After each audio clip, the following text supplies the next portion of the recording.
안녕하세요. 우리가 이사야, 예레미야, 그리고 에스겔, 오늘 다니엘서를 살펴보게 될 텐데, 예언서마다 특색이 있습니다. 이 이사야는 이스라엘이 멸망하기 전에 있었던 선지자였어요. 그런가 하면 예레미야는 유다가 멸망할 무렵에 있었던 예언자였죠. 다니엘은 유다가 멸망을 당하고 바벨론의 포로로 잡혀간 소년이었습니다. 이 사실이 다니엘서 1장에 기록이 되고 있어요. 왕이 환관장 아스브나스에게 말하여 이스라엘 자손 중에서 왕족과 귀족 몇 사람, 그래서 용모가 아름답고 지혜를 통찰하며 지식에 통달하며 학문에 익숙하여 왕궁에 설만한 소년을 데려오게 하였다. 여기에서 뽑힌 사람이 다니엘입니다. 이 들성 부른 나물은 떡잎부터 알아본다고 하는 말이 있죠. 이 다니엘은 이렇게 해서 바벨론 왕궁에 머물게 됩니다. 이들은 이 유다 소년들을 천재 교육 방법으로 특별히 훈련해서 바벨론 제국을 위해서 쓰고자 하는 계획을 가지고 있었죠. 그래서 마침내 이 다니엘은 남다른 삶을 살게 됩니다. 다니엘이라는 이름은 하나님이 심판하신다 하는 뜻을 가지고 있어요. 저는 이 이름을 보게 될 때 그 부모는 참 믿는 사람이었을 것이다. 하나님을 경외하는 사람이었을 것으로 분별을 합니다. 이 다니엘과 요한계시록은 마치 자매간이다 할 만큼 그 예언이 닮아 있고 서로를 보강해 주고 있기 때문에 함께 공부하면 많은 도움이 됩니다. 우리는 이 다니엘서나 에스겔이나 또한 이사야서 후반에 있는 말씀들을 보게 될 때 묵시문학의 특징을 볼 수가 있어요. 그러한 말씀들이 대단히 상징적이고 은유적입니다. 그래서 그러한 말씀들은 문자대로 해석해서는 해석이 되질 않죠. 예를 들어서 금머리와 은으로 되어 있는 가슴과 팔, 그리고 노스로 되어 있는 모습, 마침내 흙과 진흙으로 되어 있는 모습, 이러한 것들은 우리에게 무엇인가를 상상할 수 있게 해주는데 성경은 성경으로 풀어주기 때문에 어렵질 않습니다.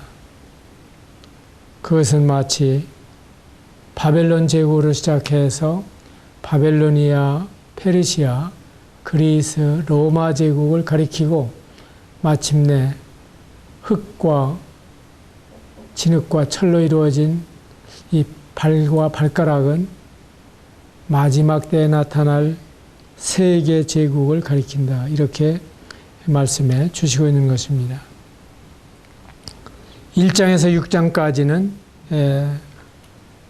다니엘의 삶을 말해주고 있어요. 이때 다니엘의 나이가 아마 10여 세 소년이었을 겁니다. 그렇다면은 바벨론 제국이 70년 동안을 존재했고 그 이후에 페르시아 제국 초기까지 다니엘이 살아있었다면 90을 바라보는 노인이 될 때까지 이 이방 땅에서 살고 있었던 예언자였습니다. 그 가운데에서 이 다니엘이 신앙을 지켰다, 여전히 하나님을 경외했다고 하는 사실이 놀라운 것입니다. 하나님께서는 이러한 사람을 사용하십니다. 우리는 연꽃을 좋아합니다. 왜냐하면 그 더러운 시궁창 속에서 아주 아름다운 꽃을 우아하게 피우기 때문이죠. 그 다음에 사군자 또는 육군자로 불리워지고 있는 메란, 국죽 이란 것들도 특별히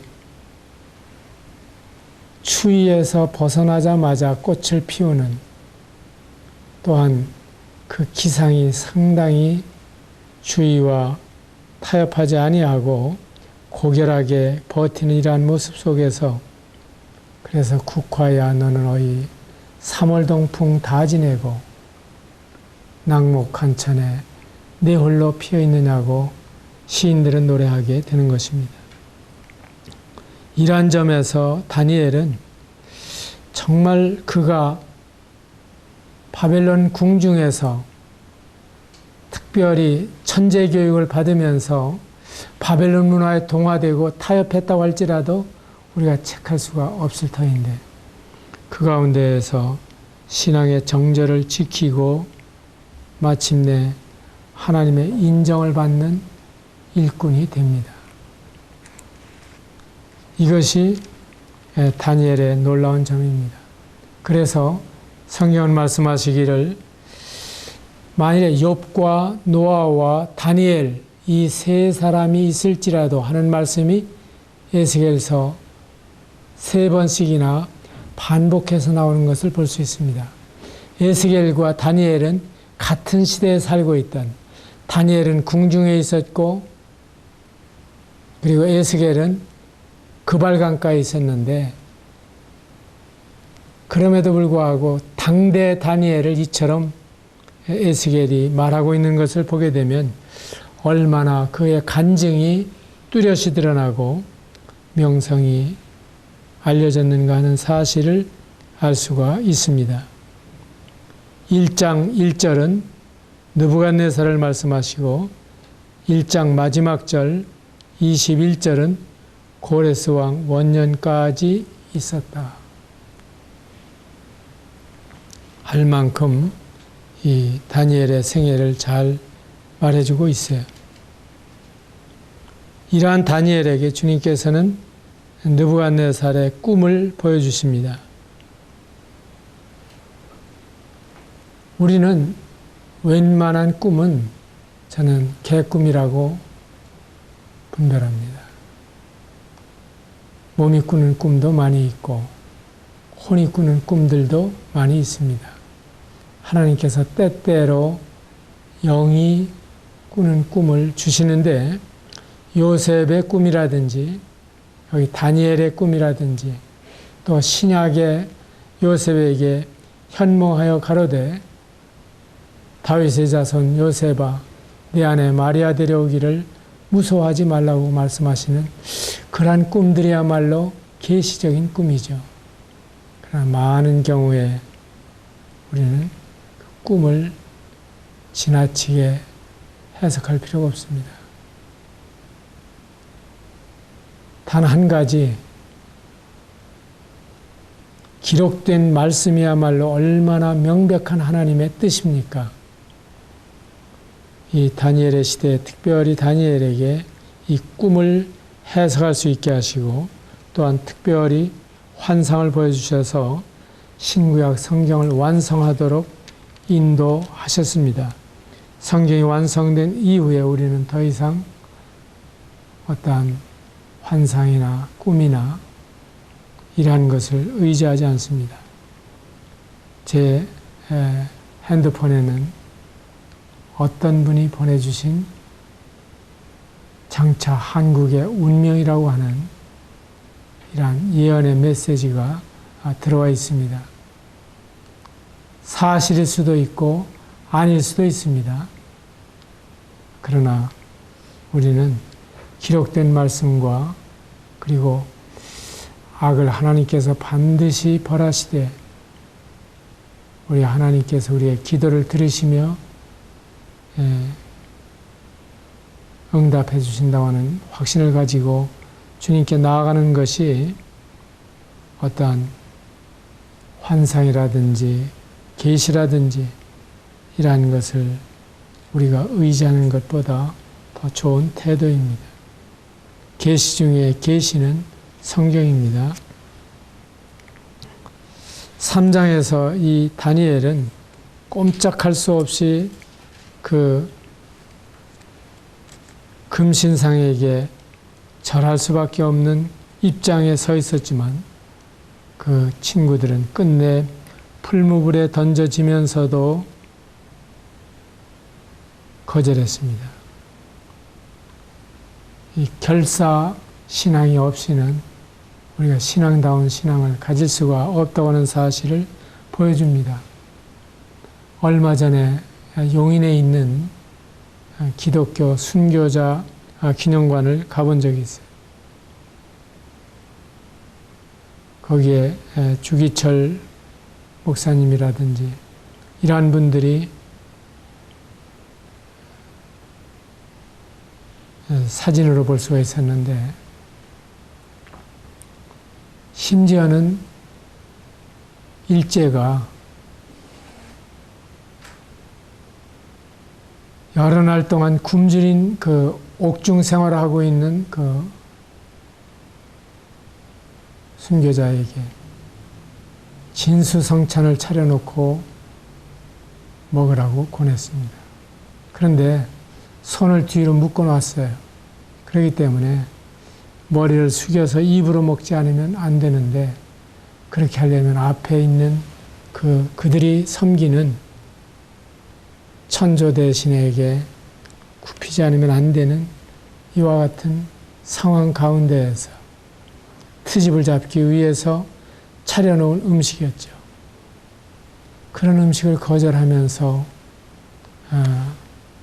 해방이 되기 직전에 돌아가시게 됐는데, 우리가 이런 신앙을 생각할 때에 참 믿음을 지킨다고 하는 것, 우리의 신앙 양심을 따라서 산다고 하는 것은 얼마나 어려운 일인가를 알게 됩니다.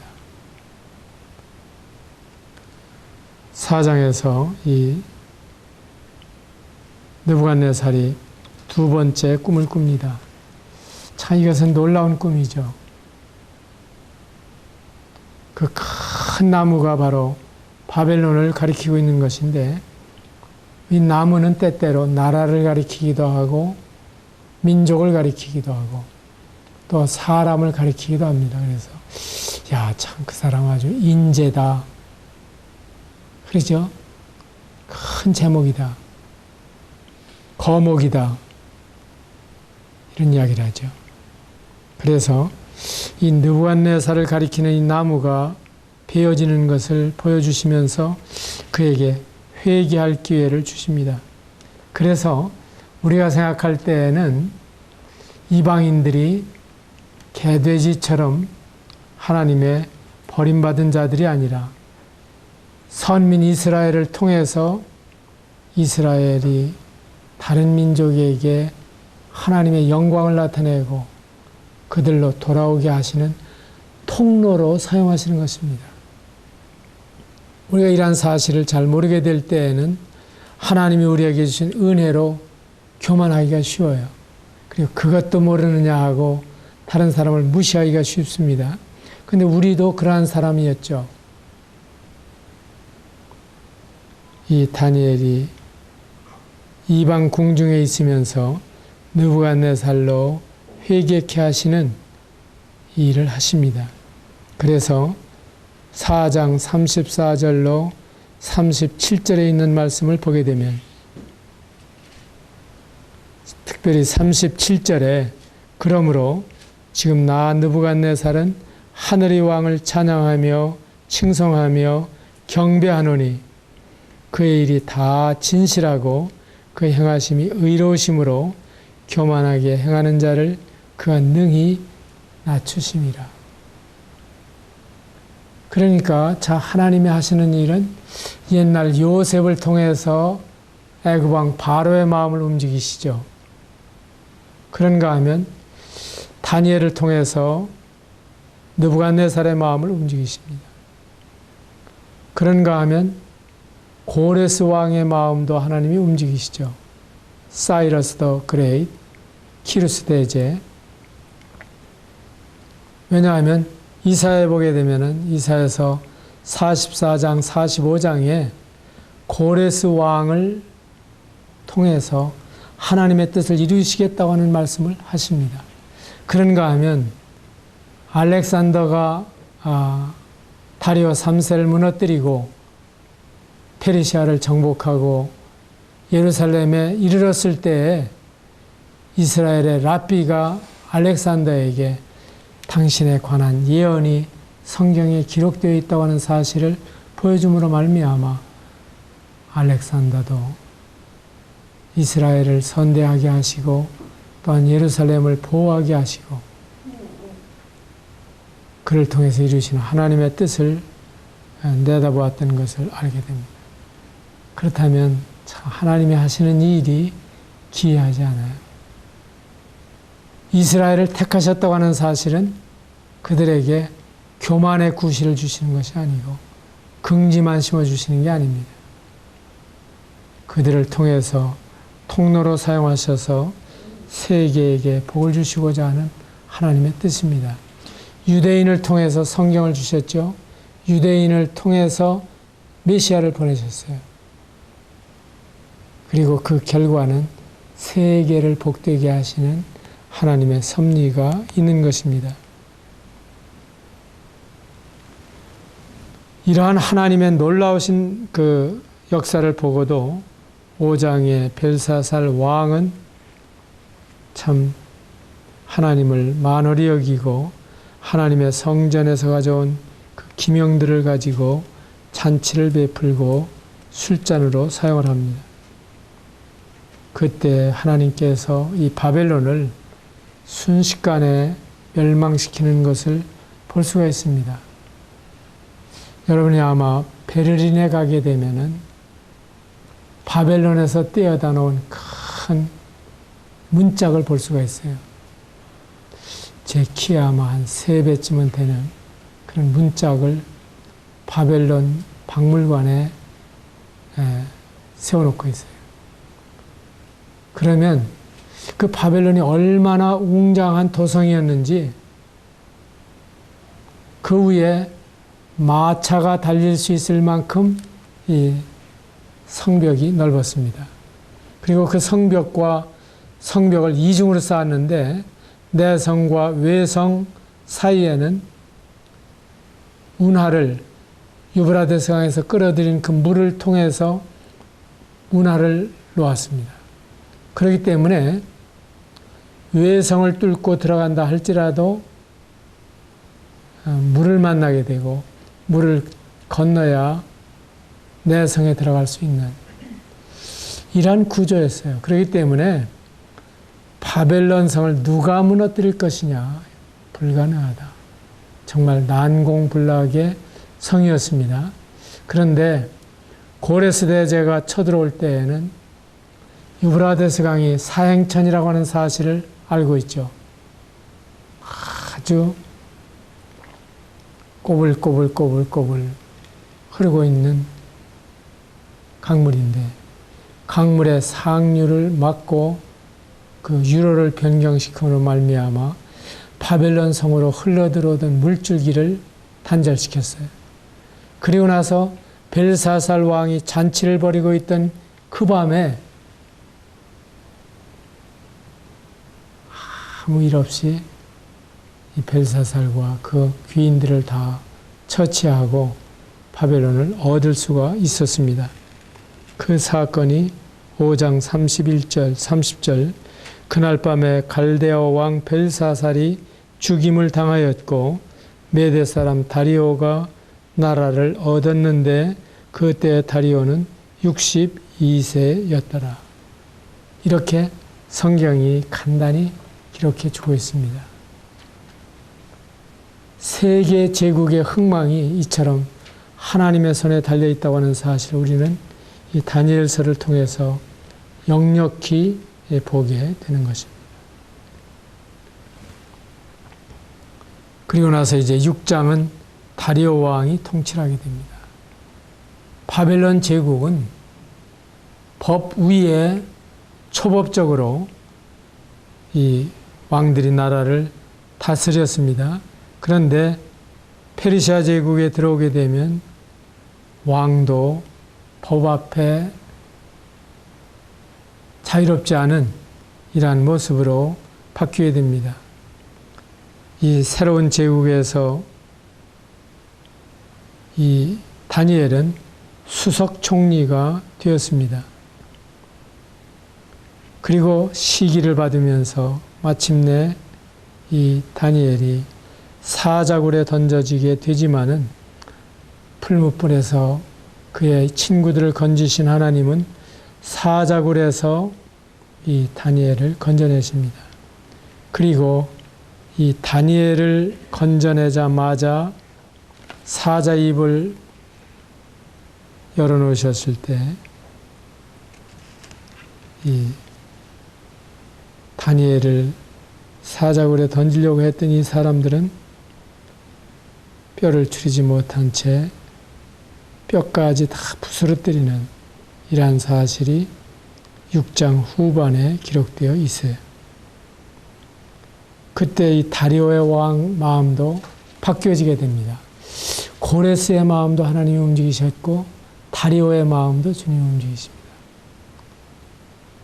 그 당시의 제국의 형편을 보면 메디아 제국과 페르시아 제국이 두 개의 나라였지만은 고레스 왕 때에 그 두 나라가 합쳐지게 되죠. 그러므로 메도 페르시아 제국이라고 불려지게 되는 것인데 바로 이 메디아 제국의 다리오 왕도 하나님께서 이처럼 하나님을 알 수 있도록 인도해 주십니다.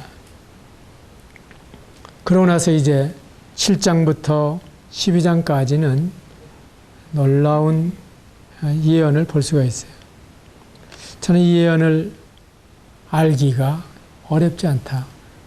왜냐하면 2장에서도 이미 금, 은, 놋, 철, 그리고 철과 진흙으로 되어 있는 5개의 제국을 말씀하셨는데 여기에서도 지금 사자와 그 다음에 고음과 표범과 그리고 정말 상상할 수 없는 아주 흉악한 네 번째 짐승을 말씀해 주시고 있어요. 그렇다면은 앞서 말씀드린 금머리와 사자, 그 다음에 은으로 되어 있는 가슴과 팔은 곰, 그리고 세 번째로 이 표범은 노새에 해당이 되는 그리스, 그리고 네 번째로 흉악한 짐승, 앞에 나타나 있던 그 모든 짐승의 특징을 다 가지고 있는 이 짐승은 로마라고 하는 사실을 알게 됩니다. 그리고 나서 이 짐승이 마지막 판에는 발가락 시대가 온다고 하는 것도 보여주시고 있고 9절에 보게 되면 예수님의 재림을 보여주십니다. 13절에 내가 또 밤 환상 중에 보니 인자 같은 이가 하늘 구름을 타고 와서 옛적부터 항상 계신 이에게 나아가 그 앞으로 인도되었다 하는 말씀을 볼 수가 있고 그의 권세는 소멸되지 아니하는 영원한 권세요 그의 나라는 멸망하지 아니할 것이다. 이 제국이 뭡니까? 예수님이 오셔서 세우시는 나라죠. 이처럼 하나님께서는 만대를 명장하신 분이기 때문에 다니엘서를 보는 사람들은 오해하려고 애를 많이 썼어요. 이건 이 사건이 이루어진 다음에 후에 기록한 역사지 예언이 아니다. 그래서 다니엘서는 아마 훨씬 후에 기록이 되었을 것이다. 그렇게 본 거예요. 사람의 생각으로는 그렇게 이해할 수밖에 없지 않아요. 저는 우리나라에 유명하다고 하는 비결서들이 꼭 그런 과정을 밟았다고 하는 사실을 알고 있어요. 격암유록이라든지 송화비결이라든지 정감록이라든지 토정비결이라든지 이러한 책들이 하나같이, 그 다음에 율곡비결도 있습니다. 이러한 책들이 하나같이 다 후에 조작한 책들이에요. 그런데 사람들은 야, 그 1500년대 중종시대에 살고 있었던 격암 남사고 선생이 어떻게 그렇게 놀라운 예언을 했을까? 그렇게 생각하는 것입니다. 한마디로 조작입니다. 가짜 예언서입니다. 그리고 혹세무민하기 위해서 만들어낸 책들이에요. 그래서 그런 책이 나오고 난 다음에는 정여립의 반란 사건이 이어지잖아요. 털끝만큼도 믿을 만한 가치가 없는 책들입니다. 어떻게 6.25 동란 때 트루맨 대통령이 한국을 지원할 것이 거기에 기록되어 있겠어요. 그런데 그 비결서에 보게 되면은 진인추로 해도 중이라고 하는 말이 나와요. 참진짜 사람인자. 그런데 그걸 영어로 풀면 트루맨이랍니다. 이런 아주 기괴한 예언을 만들어내고 있는 것이 비결서들인데 속지 마십시오. 사람은 한 치 앞도 볼 수가 없어요. 그리고 눈앞에 백지장만 가려도 볼 수가 없어요. 그러나 하나님이 이 모든 사실을 우리에게 말씀해 주십니다.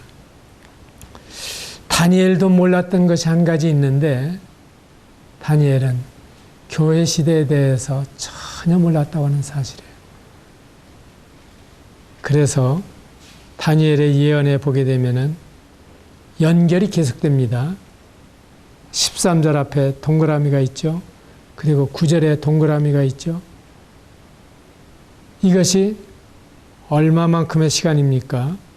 넷째 짐승, 로마 제국이 망한 것처럼 보이는 때로부터 시작해서 지금 수천 년이 지난 뒤에 오늘날에도 아직 이루어지지 않은 사건이 9절 이하에 기록이 되어 있는 거죠. 그리고 13절 이하에 기록이 되어 있는 거죠. 그 다음에 그 사실에 대해서 23절 이하에 해석하고 있는 것을 볼 수가 있습니다. 이것을 우리는 공백의 원리라고 부릅니다. 구약 성경을 읽을 때 이걸 이해하지 못하면 성경이 뒤죽박죽이 됩니다. 공백의 원리. 다니엘은 지금 교회 시대 2000년을 몰랐어요. 그리고 하나님이 그에게는 보여주시지 않았기 때문에 말할 수가 없었어요. 에베소서 3장에 보게 되면 사도들과 선지자들에게 말씀하신 것 같이 그 시대 아들들에게는 말씀하시지 않았다고 하시는 것이 바로 이 교회의 신비입니다. 그리고 나서 이제 8장의 순양과 순념소의 환상은 알렉산더의 출현을 말씀해 주시고 있는 것입니다. 8절에 어떻게 이렇게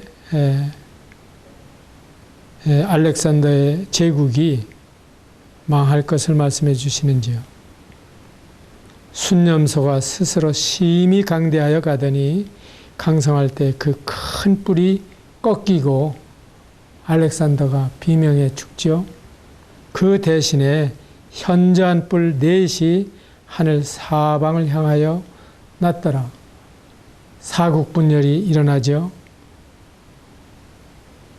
이러한 사실들이 우리는 지금 역사로 보기 때문에 분명히 알 수가 있습니다. 그 다음에 이제 15절 이하에 그 환상을 깨닫게 하시는 가브리엘 천사에 대해서 말씀해 주시죠. 이러한 구절들은 우리가 여러분들이 자세히 공부하기를 원하실 때 아주 구체적으로 그 그리스 역사 속에 어떻게 이루어져 있는가를 알게 될 것이죠. 9장에 이제 이 다니엘은 예루살렘의 황무함이 70년 만에 끝날 것이다 하는 말씀을 성경을 통해서 알고 있었어요. 그리고 나서 기도하기 시작합니다.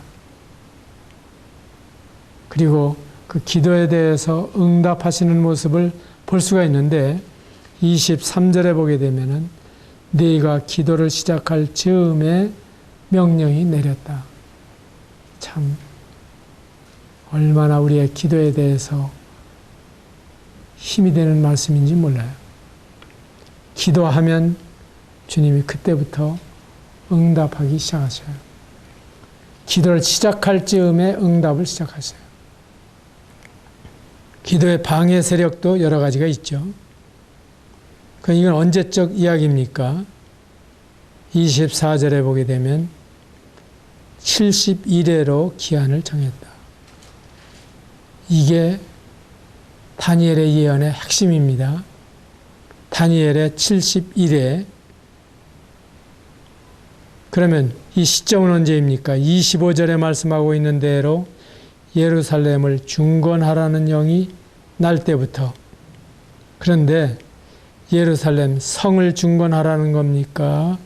예루살렘 성전을 중건하라는 겁니까? 분명히 성을 중건하라는 거예요. 왜냐? 이걸 정확하게 이해하지 못하면 에스라서와 느헤미야서를 혼란 속에 빠뜨리죠.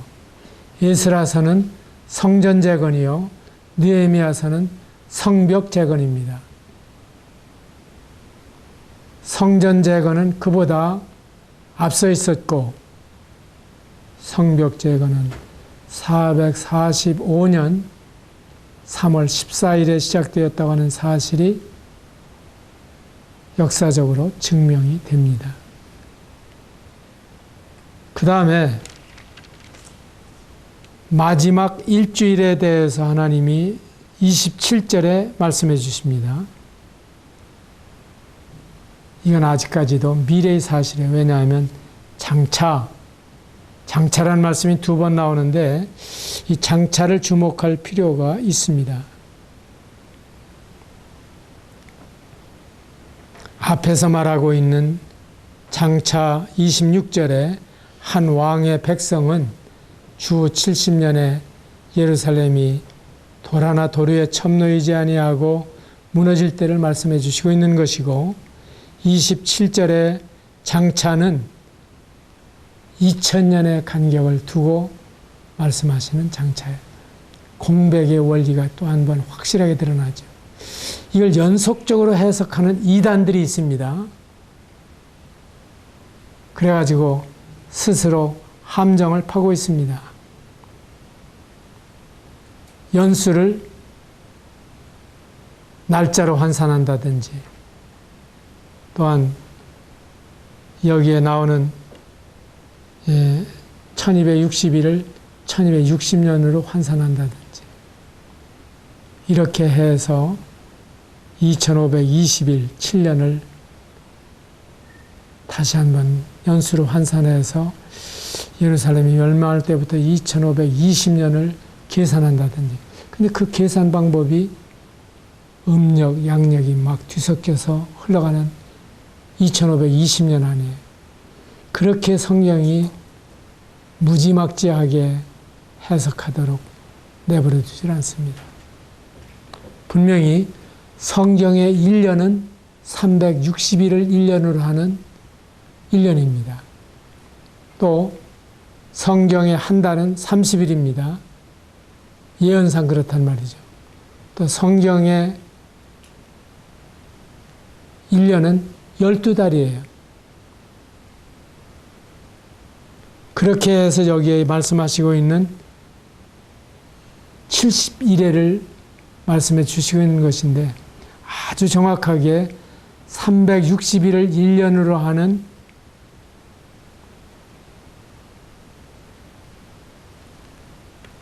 (70주를) 말씀하시고 있는 것인데 이걸 오해를 하고 있어요.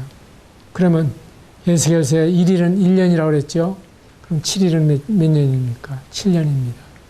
하나님께서 마지막 때에 7년 기간 동안 극심한 환난과 하나님이 심판하시는 시간이 있을 것을 말씀해 주십니다. 그 다음에 그가 그 일의 절반에, 그러면 7년의 절반이면은 3년 반이요. 42달이요. 1260일이죠. 날짜로 분명한 1260일입니다. 하나님이 가감하시는 날짜가 아니라 1260일입니다. 그러면 예루살렘 성전이 세워져야 하지 않겠어요? 그 말씀대로. 성전이 세워집니다. 모든 어려움을 무릅쓰고 예루살렘 옛날 솔로몬이 세웠던 성전터 위에 성전이 세워집니다. 그냥 적당히 세워지는 게 아니라 그 터 위에 재건됩니다. 그래야 하나님이 아브라함 때로부터 세우셨던 그 모리아산 제물을 드렸던 그 터 위에 그 성전이 세워지고 하나님이 말씀하신 것은 반드시 이루어진다고 하는 것이 증명이 되지 않겠어요. 우리는 그날을 기다립니다. 땅에서 보지 않을 거예요. 휴거된 뒤에 7년 환란은 시작이 됩니다. 그리고 나서 이제 10장, 11장에 다시 한번 남방왕과 북방왕이 싸우는 것을 말씀해 주십니다. 이스라엘의 알렉산더 이후에 네 나라로 분열되었다고 하는 말씀을 드렸고 그 중에서 남북왕이 특별히 강했습니다. 그 남북의 대립 세력이 계속해서 이집트의 프톨레미 왕조와 북방의 셀레우쿠스 왕조가 대립을 하다가 마침내 40절 이하에 있는 말씀을 보게 되면 마지막 때라고 하는 말씀이 나옵니다. 역사가 반복된다고 하죠. 그 반복되는 역사 속에 나타났던 남방왕과 북방왕처럼 마지막 때 이런 일이 일어날 것이다 하는 사실을 말씀해 주십니다. 그리고 이러한 남북의 전쟁이 일어나게 되면서 12장에 보게 되면은 환란이 있을 것인데 개국 이래로 없던 환란일 것이다. 신약 성경에서는 창세 이래로 없었고 후에도 없는 환란이 일어날 것을 말씀해 주시죠. 그래서 이 성경을 사랑하고 유심히 보는 사람에게는 세계가 어떻게 갈 것인가를 분명히 보여주시고 있습니다. 듣기 싫은 나라도 있을 것이고 듣기 싫은 민족도 있을 것이에요. 그리고 그들은 이걸 피하고 싶을 거예요. 그러나 하나님의 말씀은 그대로 이루어집니다. 6월절에는 예수님을 죽이지 않고 싶었는데 6월절량 곧 그리스도께서 희생을 당하셨죠. 사람의 뜻대로 되지 않은 이러한 사실들이 이날에도 일어날 것입니다. 그리고 나서 이제 마침내 마지막 날에 이 평안을 누리라고 말씀하시는데 하나님의 천년왕국을 내다보면서 이 성경은 끝나고 있습니다. 저는 이 다니엘서와 요한계시록을 비교하면서